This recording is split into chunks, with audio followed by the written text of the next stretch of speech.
द्वापर युग में पांडव वनवासी का जीवन जी रहे थे और महाकपटी दुर्योधन हस्तिनापुर में एक राजविलासी जीवन जी रहा था। एक दिन महर्षि दुर्वासा अपने शिष्यों के साथ हस्तिनापुर अतिथि बनकर पधारे थे।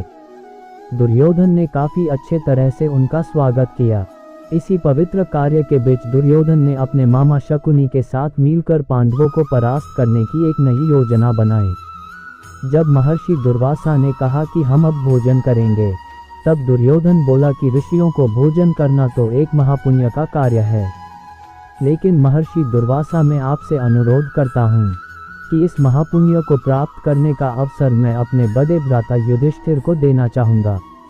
इतना कहकर दुर्योधन ने महर्षि दुर्वासा और उनके शिष्यों को नजदीक के वन में बसे युधिष्ठिर की कुटिया में भोजन करने के लिए भेज दिया, क्योंकि वह जानता था कि दोपहर के उस समय पांडव द्रौपदी सहित खाना खा चुके होंगे और कुटिया में अन्न शेष नहीं होगा।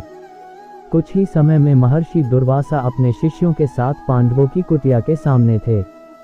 वहां युधिष्ठिर ने उनका बड़े आदर के साथ स्वागत किया। महर्षि दुर्वासा ने युधिष्ठिर को दुर्योधन के साथ हुआ अपना वार्तालाप बता दिया और कहा कि मैं और मेरे शिष्य स्नान के पश्चात भोजन ग्रहण करेंगे। इतना कहकर वह सभी ऋषिगण स्नान करने के लिए नदी पर की गए। धर्मराज युधिष्ठिर ने यह बात तुरंत जाकर द्रौपदी को बताई। द्रौपदी ने कहा, इस वक्त तो हमारे पास कुछ भी भोजन शेष नहीं है। द्रौपदी का दिल ये सोचकर घबराने लगा, अगर ऋषियों को भोजन नहीं कराया तो उन्हें महर्षि दुर्वासा के क्रोध और शाप का पात्र बनना पड़ेगा। उस कठिन घड़ी में द्रौपदी अपने मित्र सखा कृष्ण को याद करने लगी। उसी वक्त लीलाधर कृष्ण ने द्रौपदी की कुटिया के अंदर प्रवेश किया। उन्हें देखते ही द्रौपदी उनके पास दौड़ती हुई गई और उन्हें अभिवादन करके अपनी समस्या बताने लगी। कृष्ण ने कहा, द्रौपदी तुम्हारी समस्या को कुछ समय के लिए भूल जाओ और सबसे पहले मुझे कुछ खाने को दो, मुझे बड़ी जोरों की भूख लगी है। तब द्रौपदी ने अक्षय पात्र लाकर कृष्ण के हाथ में दिया, साथ ही अपनी समस्या भी बताई। महर्षि दुर्वासा और उनके शिष्य कुछ देर में भोजन करने के लिए आने वाले हैं, लेकिन घर में तो जरा सा भी भोजन शेष नहीं है।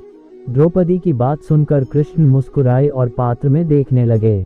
उस पात्र में चावल का सिर्फ एक दाना बचा था। वह देखकर भगवान कृष्ण बोले, ये क्या, इसमें तो बहुत खाना बचा है। और वह चावल का वह बचा हुआ दाना उन्होंने खा लिया। इधर कृष्ण के चावल का वह दाना खाते ही उधर स्नान करके नदी से बाहर निकले महर्षि दुर्वासा और उनके शिष्यों का पेट भर गया और उन्हें डकारें आने लगी और वह युधिष्ठिर की कुटिया के ओर जाने के बजाय अपनी यात्रा के लिए प्रस्थान कर गए।